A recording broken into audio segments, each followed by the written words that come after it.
안녕하세요. 저는 딸을 둔 60대 엄마입니다.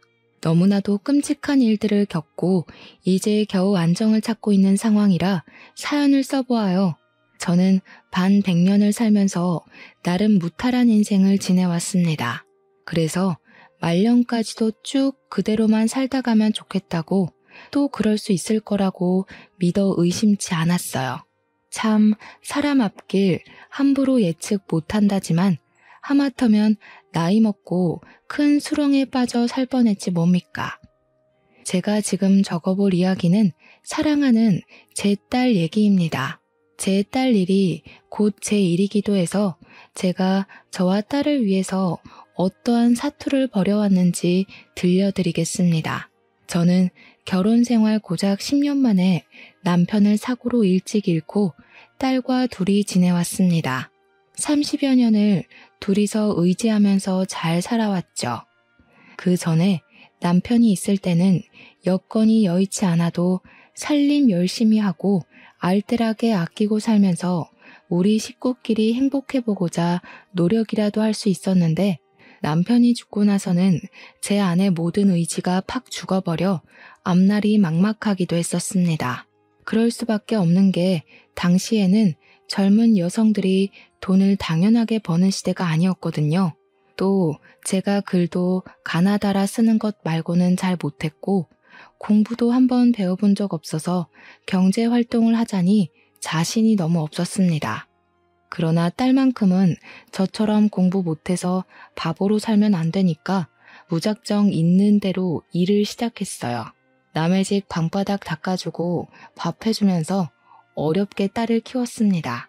하지만 그게 제 인생의 고비는 아니었어요. 기운 가세는 다시 세우면 되는 거였고, 남편을 잃은 상실감과 아빠 잃은 딸의 공허함은 시간이 해결해 줄 테니 버티면 되는 거였으니까요. 또 우리 집 기둥이 무너져서 더 어려워진 형편인데도 불구하고 제 딸 또한 절대 굴하는 모습을 안 보였습니다. 어린 나이부터 제가 고생하는 걸 알았는지 말썽 안 부리고 올바르게 자라줬고 좋은 대학을 가 번듯한 호텔리어가 되었어요. 제가 예상했던 대로 열심히 살아내니까 우리 가정에 다시 안정이 찾아오더라고요. 이건 제가 삶을 포기하지 않은 것도 있었고 의지를 굳건히 할 수 있는 딸의 존재가 늘 제 곁에 있었기 때문에 좋은 결과를 내었다고 생각했어요.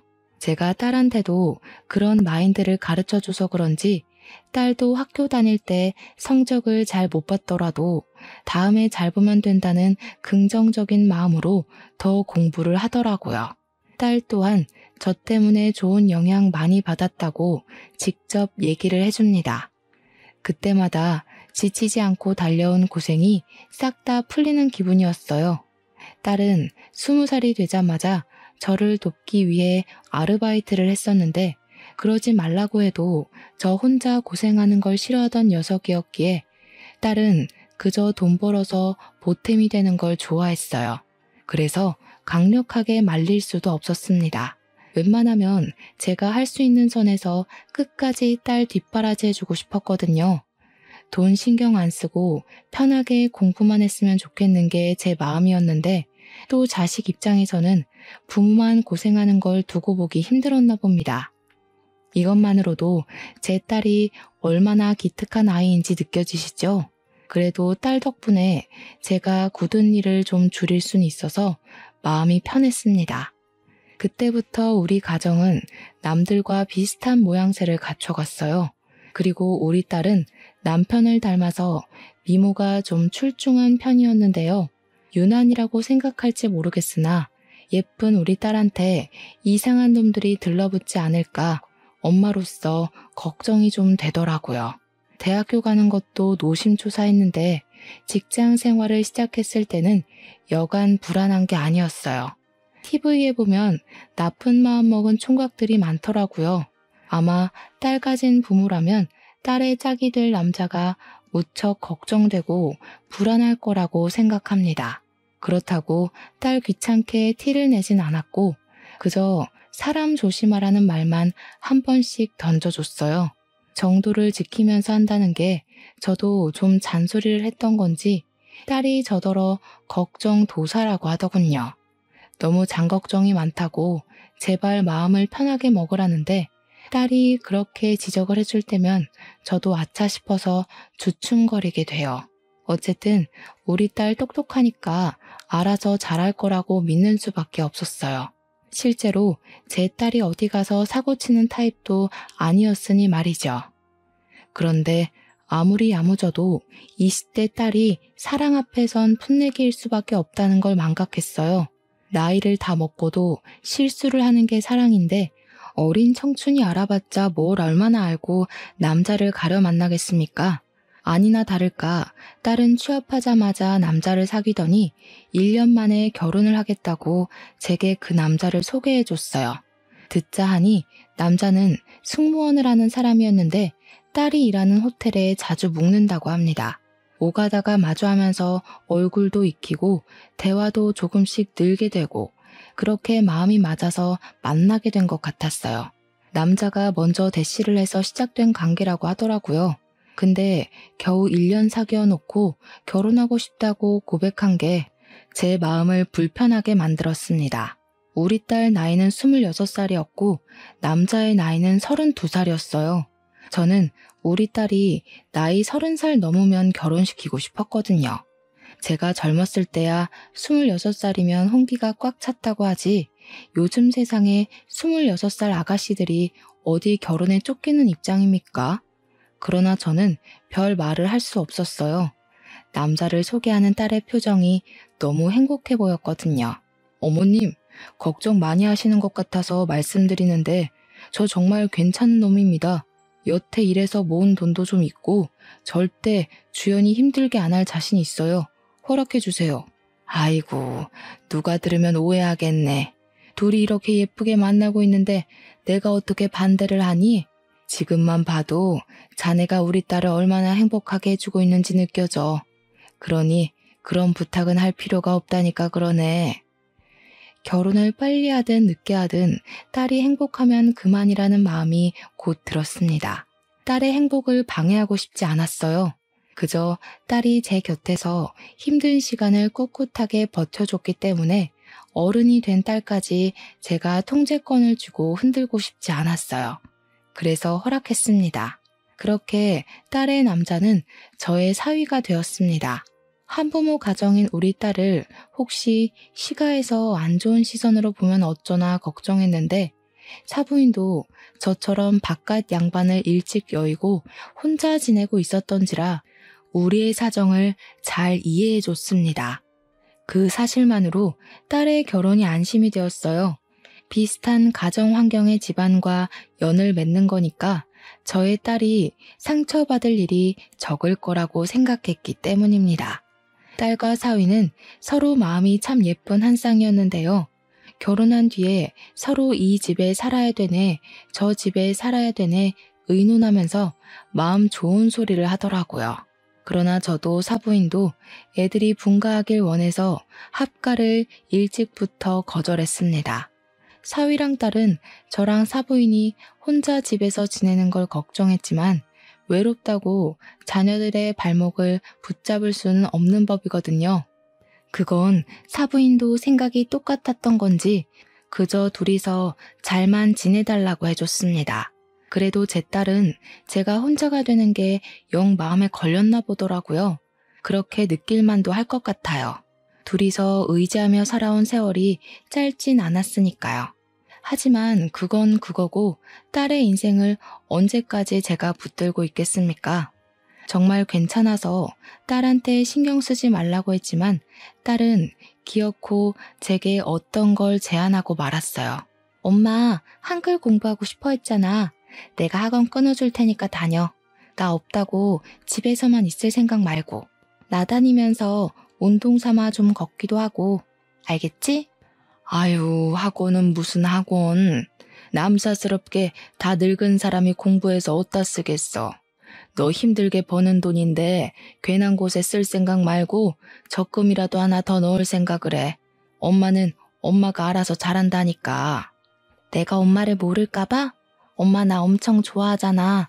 나 없으면 보고 싶어서 끙끙 앓을 거면서. 나만 보고 살았으니까 이젠 엄마 하나만 생각하면서 살아보라고. 요즘 세상에 생각보다 즐길 거 많아졌어. 결국 딸은 제게 학원을 등록해줬습니다. 그곳은 저 같은 또래의 어른들이 많은 학원이었어요. 처음에는 딸이 이왕 등록을 해버렸으니 돈이 아까워서 하루 이틀 꼬박 다녔습니다. 그런데 막상 해보니까 하루하루가 알차서 생활이 꽤 나쁘지 않더라고요. 매일같이 살던 딸이 없어서 공허하기도 했는데 학원 숙제하느라 바빠서 그 공허함도 상당히 빨리 사라졌고요. 그래서 딸에게 그 다음 달 학원 수강도 좀 끊어달라고 했습니다. 글을 배우기 시작하니까 굳이 딸한테 전화 연락을 하지 않아도 문자로 가능해서 마음이 편했어요. 그동안은 딸한테 전화할 때마다 애 바쁜데 귀찮게 하는 걸까봐 생각 많이 하고 전화를 걸었습니다. 계속 학원에서 더 많이 배워서 진화로 말하는 것만큼은 문자를 하고 싶은 욕심이 생겨났습니다. 딸은 제가 무언가 다른 목표가 생긴 것에 대해서 자기 일처럼 기뻐해 주었습니다. 엄마한테 드리는 돈은 하나도 안 아까우니까 배우고 싶은 공부가 또 있으면 언제든지 말만 하라는 말까지 해줬어요. 자식한테는 주고만 싶지 받는 건 늘 미안했는데 그래도 물질적인 보상을 받을 때마다 인생 잘 살았다는 느낌이 들어서 좋았습니다. 참! 그리고 한글을 가르쳐주는 선생님이 명문대학원의 한국어 교육과를 나온 베트남 사람입니다. 처음엔 보고 외국인이 있어서 당황했는데 강의를 듣다 보니 외국인이 어쩜 그리 한국어를 잘하고 한국 문화에 대해 잘하는지 저보다 더 한국 사람 같아서 너무 신기했어요. 또 저처럼 선생님을 좋아하는 어르신들이 많았는데 선생님이 젊은 여성이라 다들 엄마 아빠 같은 마음으로 한국 반찬과 생필품을 많이 챙겨다 줬거든요. 선생님이 굉장히 상냥한 아가씨여서 베트남 간식도 만들어서 수강생들에게 나눠주고 하나하나 숙제도 꼼꼼히 봐주고 하더라고요. 그래서 저도 학원 선생님을 굉장히 좋아했습니다.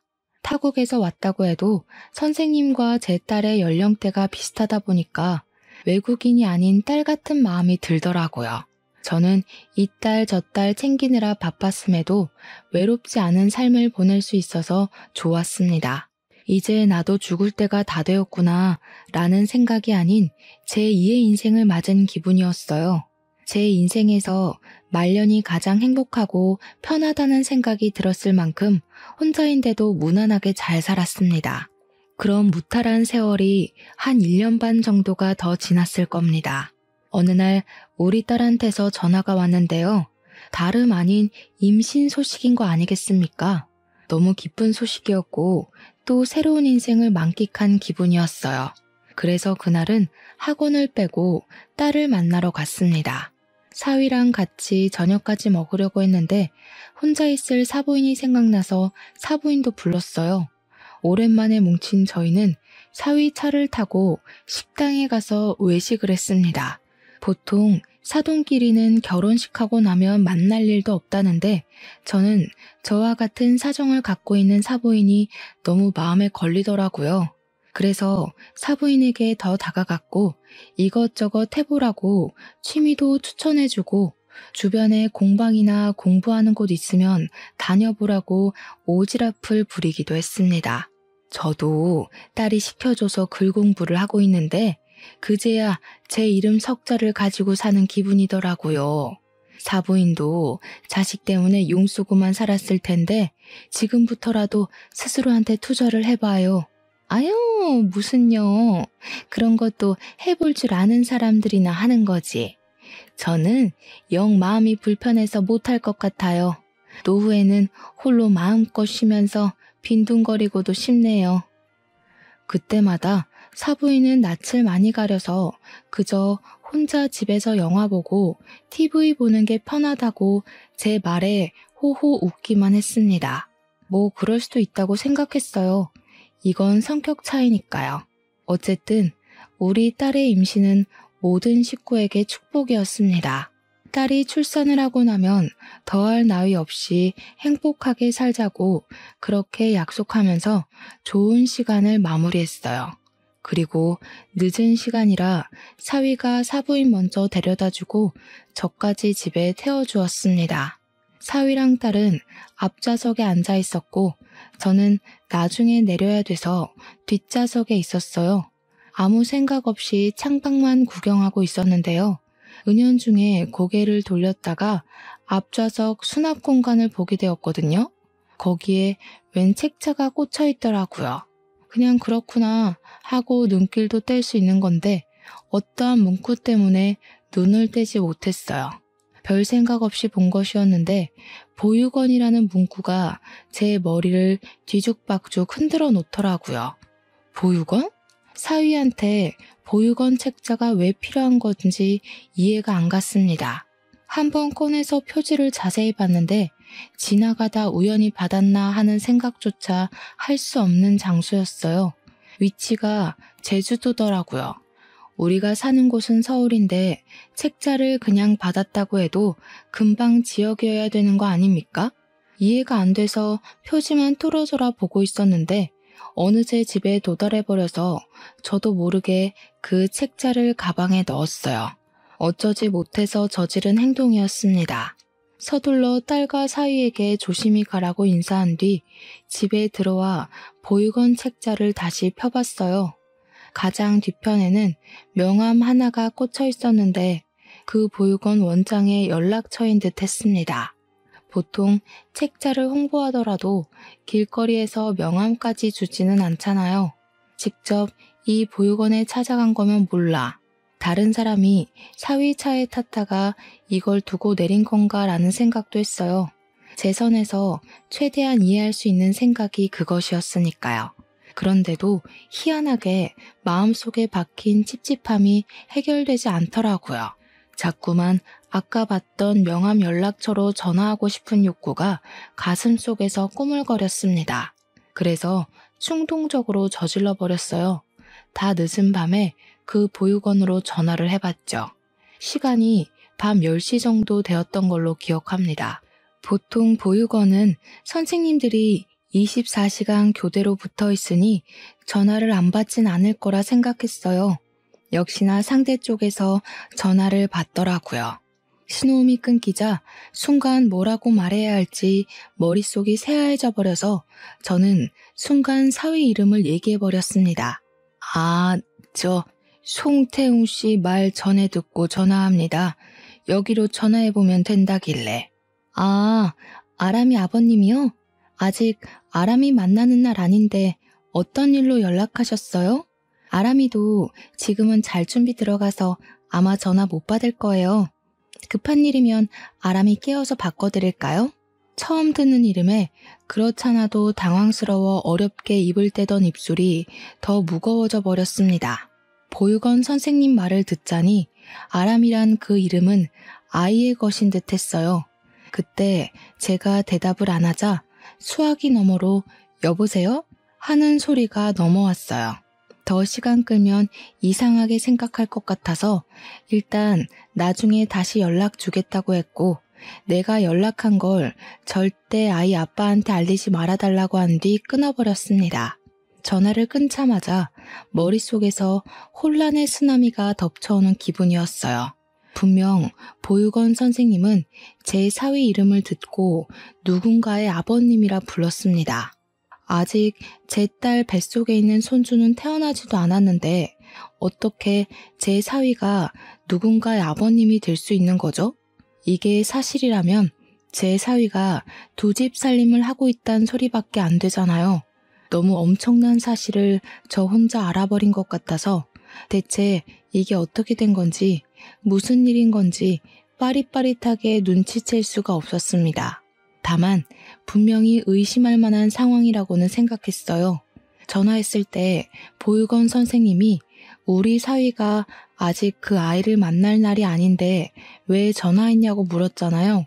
그렇다는 말은 우리 사위가 그 보육원에 아람이란 아이를 만나러 주기적으로 찾아가고 있다는 말 아니겠습니까?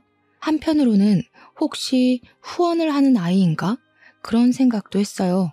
만약 그렇다면 후원자를 부를 때 그 아이의 아버님이라고 부르기도 하는지 또 궁금하더라고요.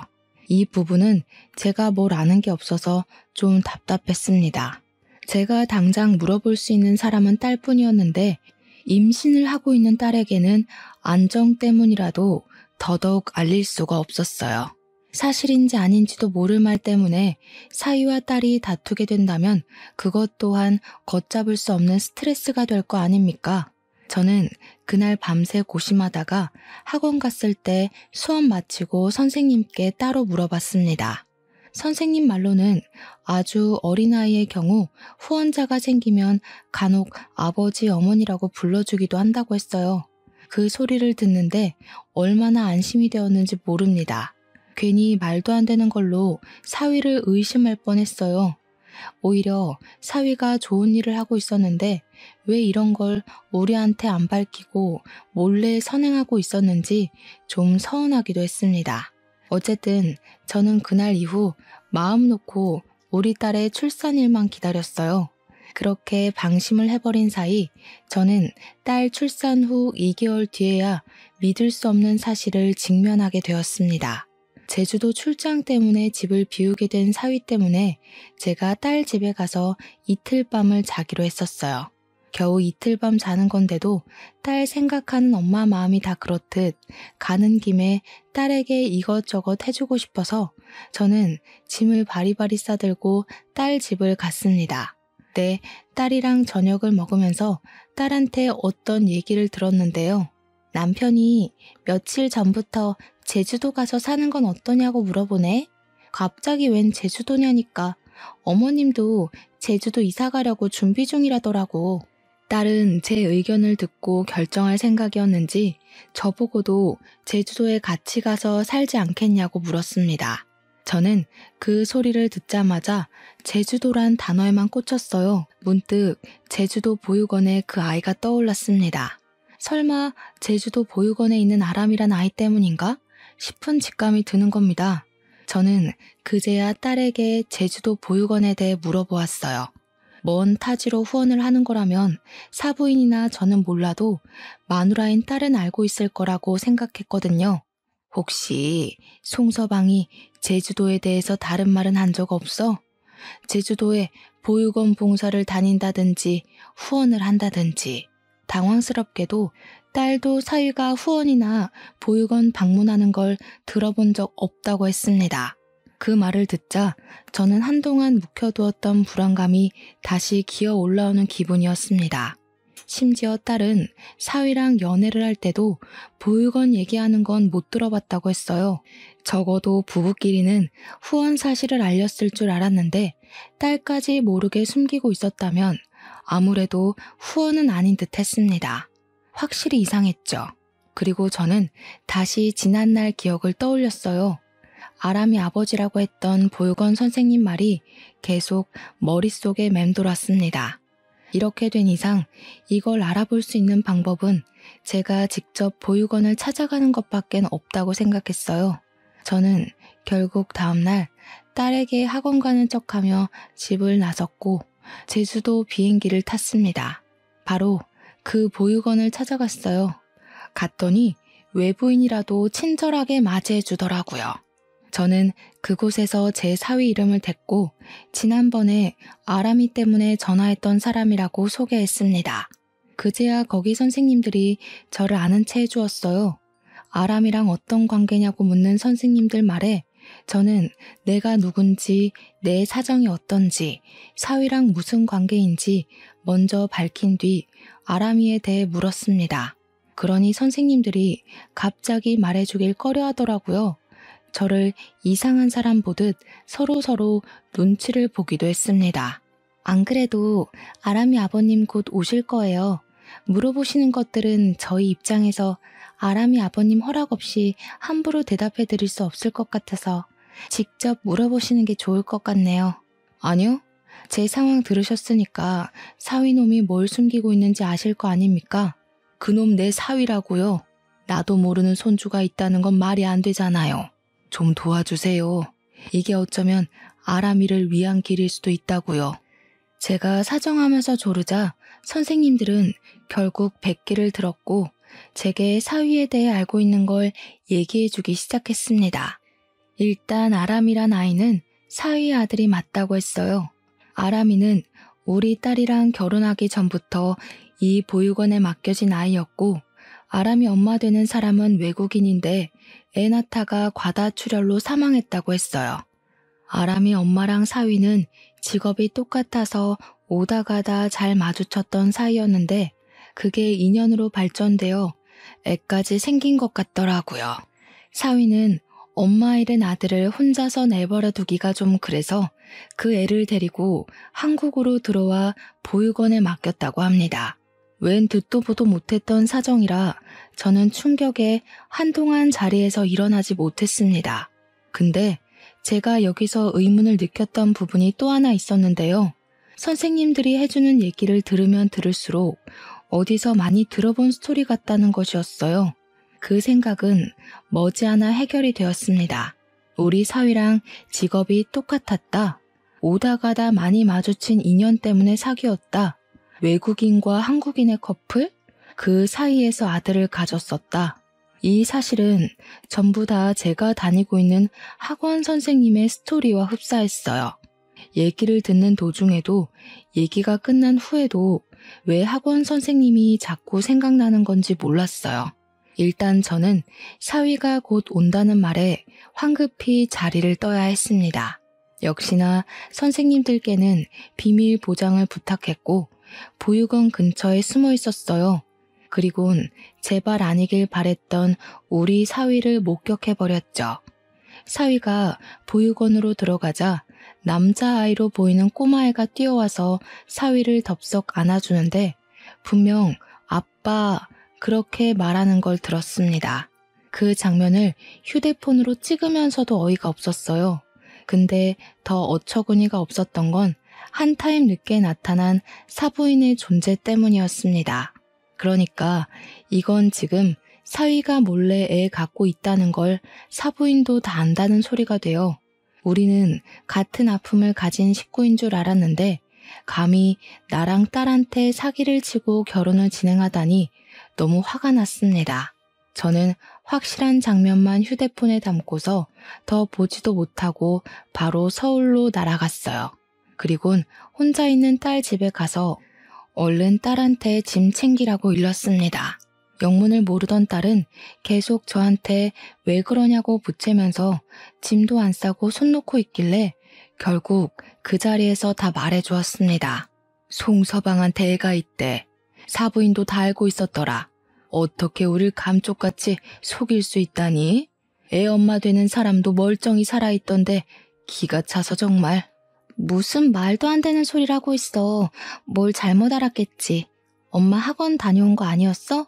갑자기 뭐 때문에 이러는 건데. 제 말을 이해도 못하고 믿지도 않는 딸에게 저는 제주도에서 찍어온 영상을 보여줬습니다. 그러자 제 폰을 아사가 몇 번이고 재생해서 확인하던 딸도 저처럼 크게 충격을 받았어요. 거짓말이라고 우길 수도 없게 동영상 찍힌 날짜부터 영상 파일에 제주도라고 뜨는 위치까지 그리고 사위 얼굴과 사부인 얼굴까지 똑똑히 보이자 딸은 아예 반박하지 못했습니다.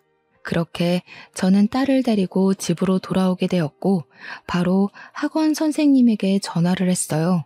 언제나 상냥한 선생님 목소리가 들리자 착한 선생님한테 몹쓸 짓을 했을 사위놈이 더 미워지더라고요.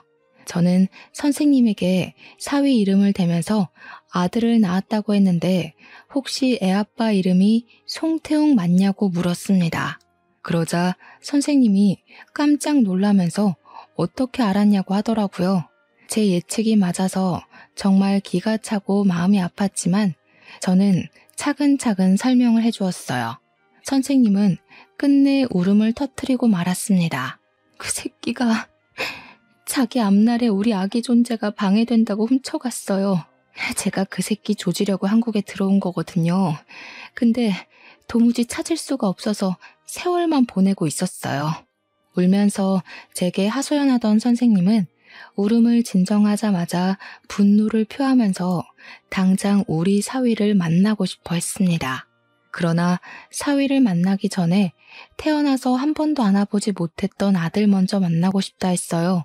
저더러 혹시 애가 어딨는지도 아냐는 선생님의 말에 저는 보육원 주소랑 연락처 알려줬고 아람이란 이름을 가진 아이라는 것도 가르쳐 주었습니다. 선생님은 저한테 연신 감사 인사를 하면서 또 한참 울다가 전화를 끊었어요. 선생님이라고 해봤자 우리 딸처럼 나이 30을 바라보고 있는 20대였거든요. 부모님도 돌아가시고 없다고 들었는데 타국에서 고생하는 선생님을 생각하니 마음이 너무 아렸습니다. 그리고 다음날 사위가 집으로 복귀를 했는지 집에 딸이 없어서 전화를 하기 시작했어요. 불티나게 부재중이 찍힌 후에야 딸이 스피커폰으로 전화를 받았는데 사위 목소리가 아주 가식투성이더라고요.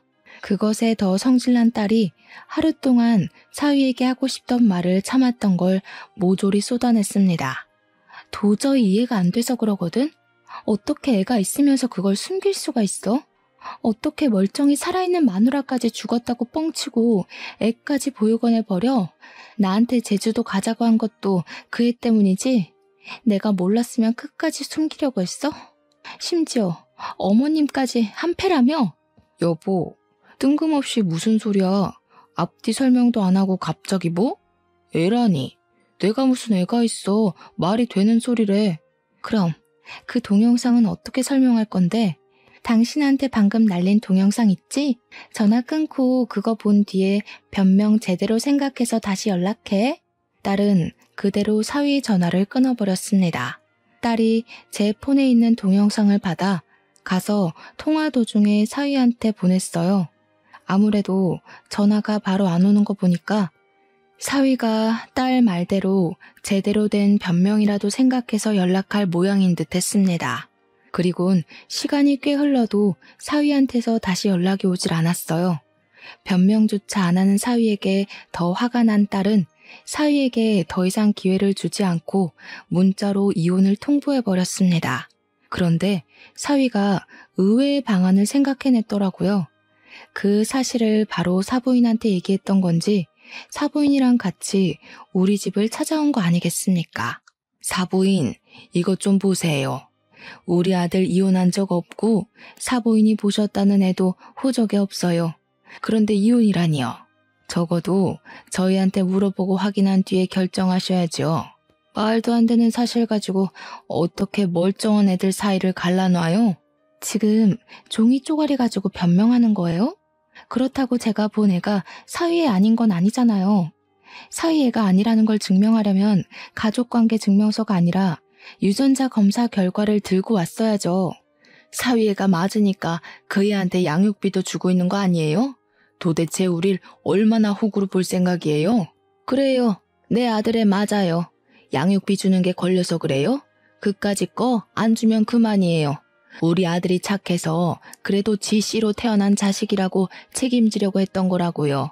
그 아이는 사부인이랑 며느리가 싫다고 하면 그 길로 끊으면 그만인 관계예요. 그딴 것도 자랑이에요? 어떻게 핏줄을 버린 애만에 함부로 짓거릴 수가 있어요? 이렇게 무서운 사람들인 줄 알았으면 절대 내 딸 안 보냈을 거예요. 다 필요 없으니까 저희 소송할 겁니다. 돌아가세요.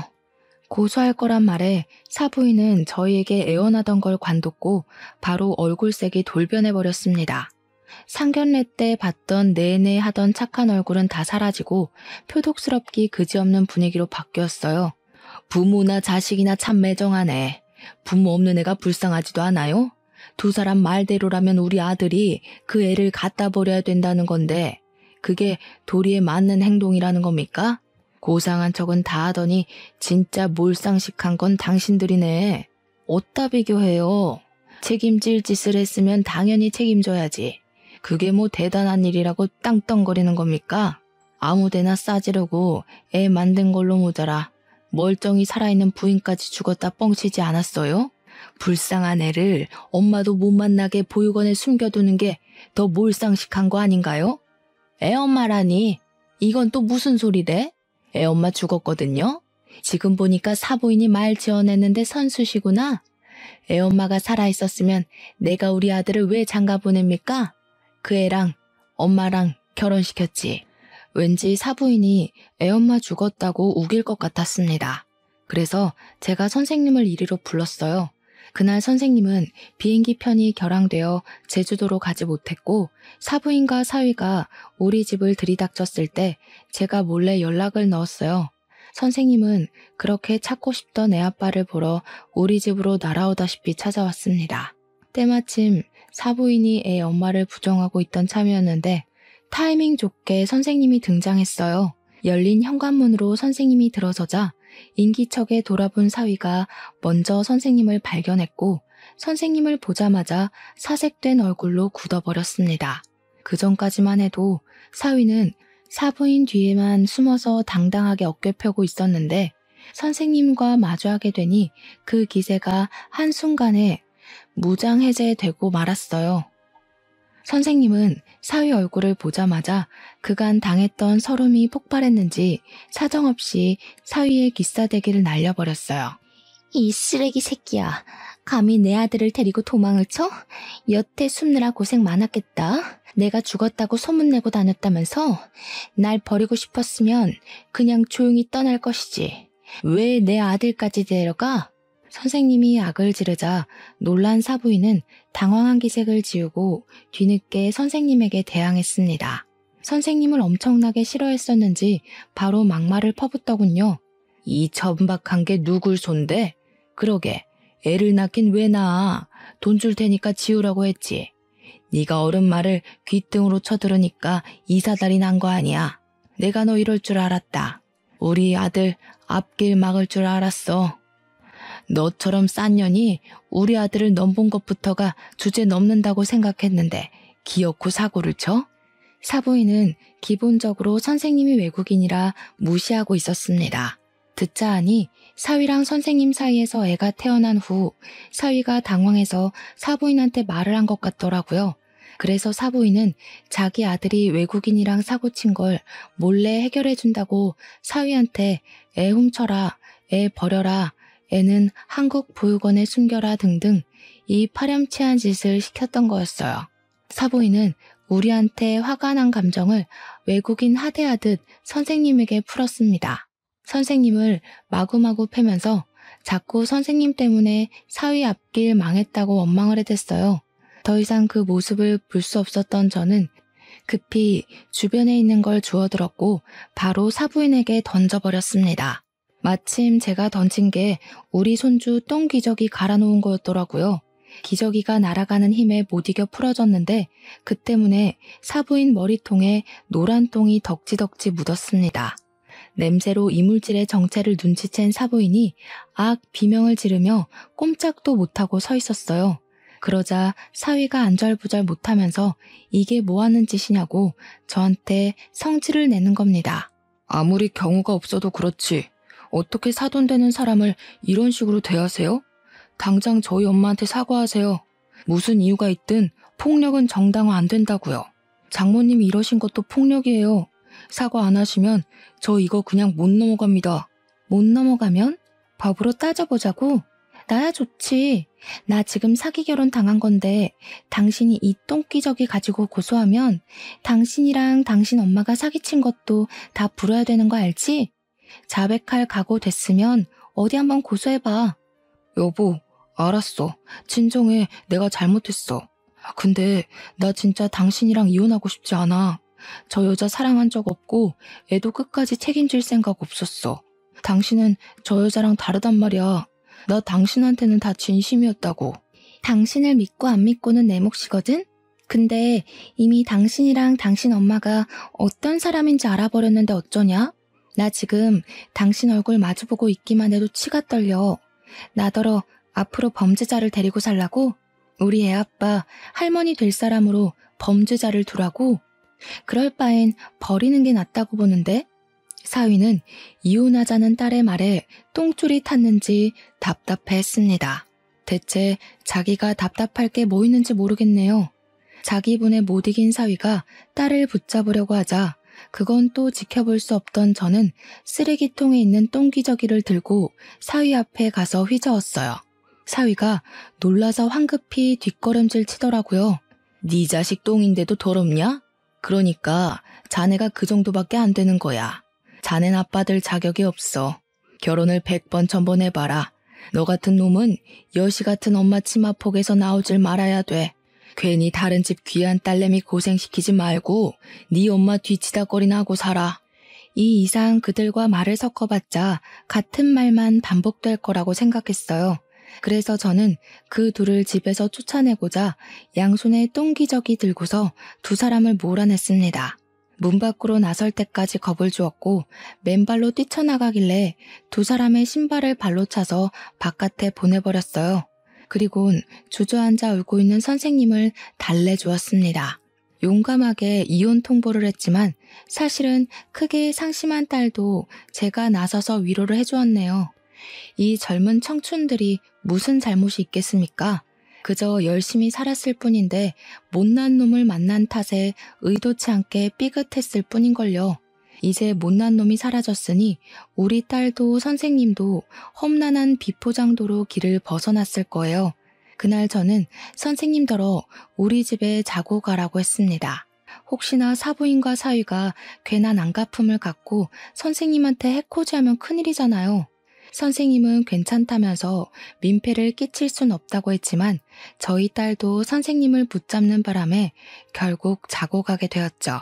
다음 날 선생님이 제주도 공항까지 가는 걸 배웅도 해줬습니다. 그렇게 떠난 선생님은 아들을 찾고 저녁 비행기로 다시 돌아왔어요. 그리곤 저희랑 같이 사돈댁을 사기죄로 고소, 이혼소송 진행했고 선생님 쪽, 우리 쪽에 양육비 다 떨어지도록 양육비 청구 소송도 했습니다. 저희 딸은 손해배상 청구도 가능해서 위자료를 많이 받았어요. 선생님은 혼인관계가 아니었기 때문에 위자료가 상대적으로 적었는데 야무지게도 한국에서 일하면서 착실히 돈을 모았다고 양육비를 받게 된 것만으로 자기한테는 충분한 보탬이라고 하더군요. 다행히 저희 쪽이랑 선생님 쪽 다 나쁘지 않은 보상을 받았습니다. 단지 한창인 아가씨들 가슴속에 남은 상처는 어떻게 지우기가 어렵겠죠. 그래도 소송이 끝나고 나서는 서로 웃을 수 있게 되어 얼마나 안심이 되었는지 모릅니다. 사위의 실체를 알았을 때 제 딸 인생이 망해버리는 거 아닌가 싶어서 정말 너무 무서웠거든요. 그 충격적인 일이 이 정도로 마무리된 것도 어찌 보면 행운이라고 생각합니다. 그렇게 한 달이 지난 현재 저희 딸은 물론 손주도 건강하게 잘 지내고 있습니다. 학원도 계속 다니고 있어요.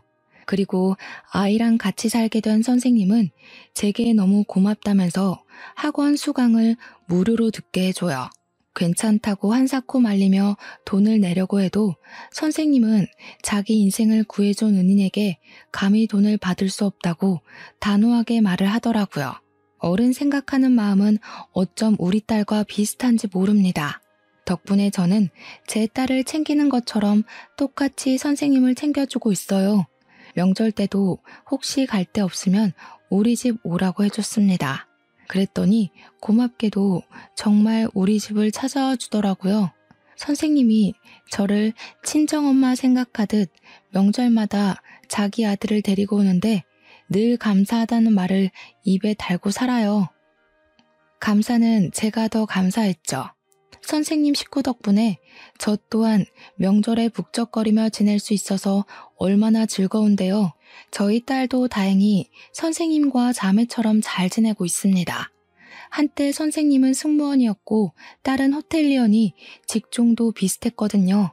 대화도 잘 통했고 또 둘 다 애엄마다 보니까 육아 정보도 알아서 잘 공유하면서 나름 재밌게 지내고 있어요. 저는 얼떨결에 손주가 둘이나 된 셈인데 마치 대가족이라도 된 것처럼 집안 조용할 날이 없어요. 그런데 그게 좋네요. 여유가 되면 반려동물도 분양받아 볼까 생각 중입니다. 아무튼 하마터면 큰일 날 뻔했던 딸 인생과 제 인생이 우여곡절 끝에 낭떠러지를 피했다는 얘기 잘 해주셨으니까요. 아마 올해 오늘 다 갖다 쓴 게 아닌가 싶습니다. 앞으로는 행복한 일만 있겠죠. 여러분들 앞날만큼은 부디 낭떠러지 구간이 적기를 바랍니다. 긴 사연 들어주셔서 고맙습니다. 행복하세요.